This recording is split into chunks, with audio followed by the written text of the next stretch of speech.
จากกันไปเหลือไว้เพียงคำสัญญาที่ฉันชลาส่งเธอขึ้นบนรถไฟหากใหญ่ยามนี้ความรักยังมีมากมายรักด้วยหัวใจฝากไว้เพียงคำสัญญาหากเอ่ยคำลาน้ำตาฉันคงต้องหลั่งเรื่องราวความหลังจดจำทุกลมหายใจแต่ในวันนี้ความรักที่มาจากไปสิ้นเสียงรถไฟฝากไว้เพียงรอยน้ำตาวอนขอวอนพระจงคุ้มครองให้เราทั้งสอง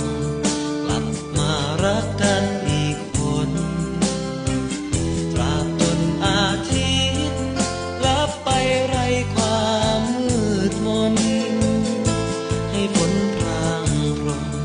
หลั่งมาฉโลมดวงใจเธอโบกมือลาแก้วตาเธออย่าร้องไห้ไม่เปลี่ยนแปลไป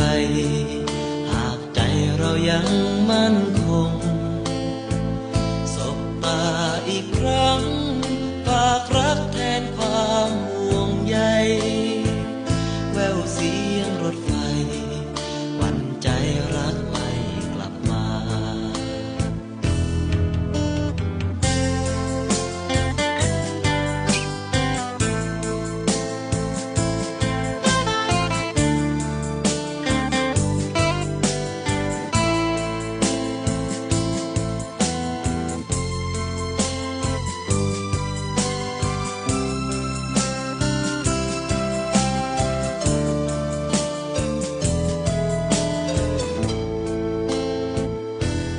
เอ่ยคำลา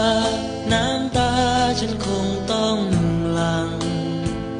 เรื่องราวความหลังจดจำทุกลมหายใจแต่ในวันนี้ความรักที่มาจากไปสิ้นเสียงรถไฟฝากไว้เพียงรอยน้ำตาวอนขอวอนพระจงคุ้มครองให้เราทั้งสองกลับมารักกันอีกคนตราบจนอาทิตย์ลับไปไร้ความมืดมนให้ฝนพรางพรมหลั่งมาฉโลมดวงใจเธอโบกมือลาแก้วตาเธออย่าร้องไห้ไม่เปลี่ยนแปลไปหากใจเรายังมั่นคงสบตาอีกครั้งฝากรักแทนความห่วงใยแววเสียงรถไฟหวั่นใจรักไม่กลับมาสิ้นเสียงรถไฟฝากไว้เพียงรอยน้ำตาสิ้นเสียงรถไฟฝากไว้เพียงคำสัญญา